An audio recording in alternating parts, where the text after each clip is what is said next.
Everyone thinks Ozempic patients are taking the easy way out. And I thought that too for years, until my own blood results came back abnormal. It was a routine blood test and it showed that I had elevated liver enzymes and it pointed to non-alcoholic fatty liver. Today, I want to be honest about two things. One is what I thought about my patients that were on Ozempic, and the second thing was how I was slowly becoming the thing that I judged them for. Every time I hear the same story from a different patient, it's always the same.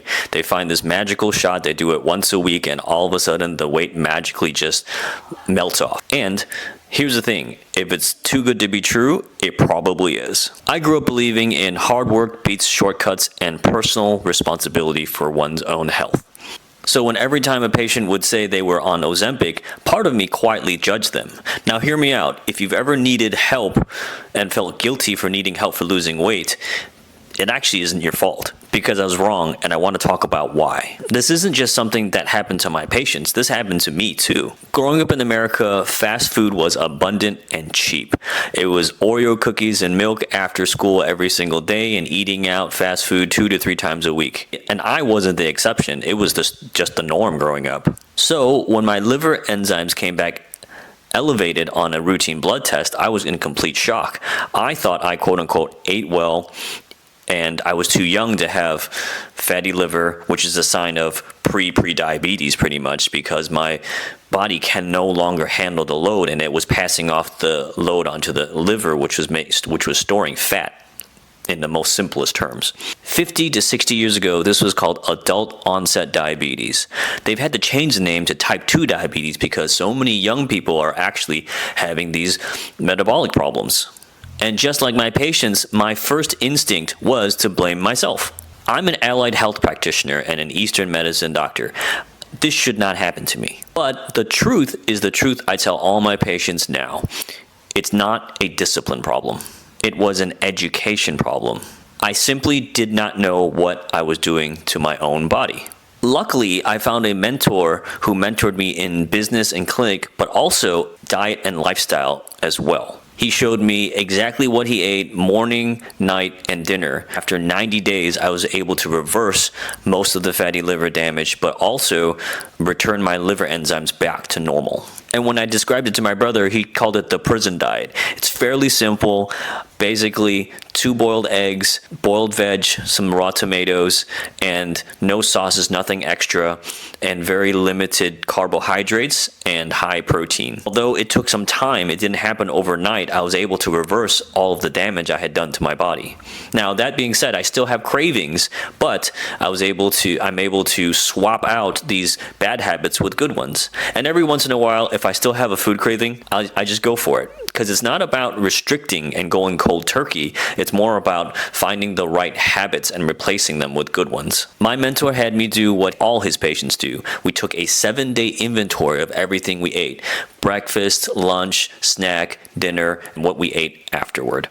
And it was a very brutal and honest assessment. Once you see this on paper, you cannot unsee it. It made me start questioning things I had never questioned before. Why do we need to eat 3 times a day? Why do we have to have snacks in between? Like, who decides this? Like, big snack companies, cereal companies? It made me think, like, do we really need all the food we're eating right now? If anything, we're the most overfed in first world countries than we've ever been. But the food we eat regularly has the least amount of nutrition. The other piece was something that completely changed how I viewed blood sugar and what I was doing to my body on a regular basis. There's a book called The Glucose Revolution by Jessie Inshabi. I don't know if I pronounced her name wrong or not, but I'm sorry if I do. I'm not paid to promote this, but it was a game-changing book for me. It basically said protein and fiber first, carbs last. And I took that to heart, and this is what I tell all my patients all the time, because a lot of these metabolic diseases, a lot of the research is coming out, it either comes from lack of movement and oversaturation of high carbs and processed sugars. If you want to know more, you can always pick up the book as well. And here's the part I'm not proud of. For years, I gave my patients advice that I was not even following myself. I felt like a hypocrite. I felt like a fraud when someone would call me Dr. Bob. It's kind of like, would you trust a skinny cook or would you trust an overweight practitioner? So I was skinny and fit on the outside, but internally, my blood sugars were high, my liver was accumulating fat. If any of this makes sense to you or is landing, make sure to hit the subscribe button. I try to make new Eastern medicine health tip videos every single week, and it determines what I make next week. So the real question is not whether or not the shot works, it's whether or not you can fix it without the shot. And here's the other thing. I completely understand there are specific situations where you need Ozempic and the shots. If it's a serious medical condition such as a brain tumor or thyroid issues, weight that cannot shift by itself. This is not one of those situations. That's for another video, and that's for a conversation that you have with your local doctor.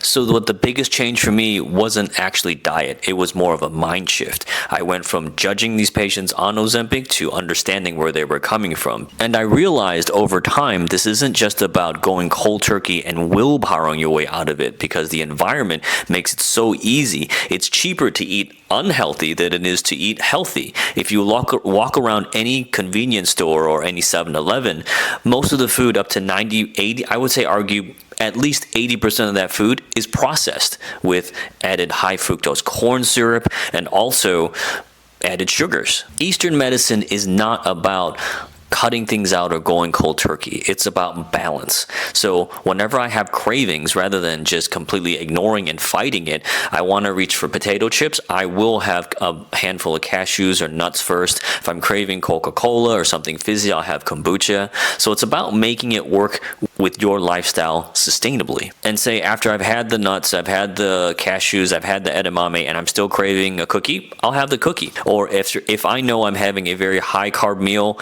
and I was just out eating, I'll go for a walk afterward for 10 minutes or do some squats. I have tons of videos on IG and YouTube as well, so you can always check that out also. Movement therapy is another huge part of Chinese medicine as well. So before things were proved in a lab saying if you go for a 10-minute walk or do squats to lower your blood sugar spikes, the ancient Chinese medicine practitioners, they knew that right away. There's a saying in Eastern medicine, 99 steps after each meal, you live to 100.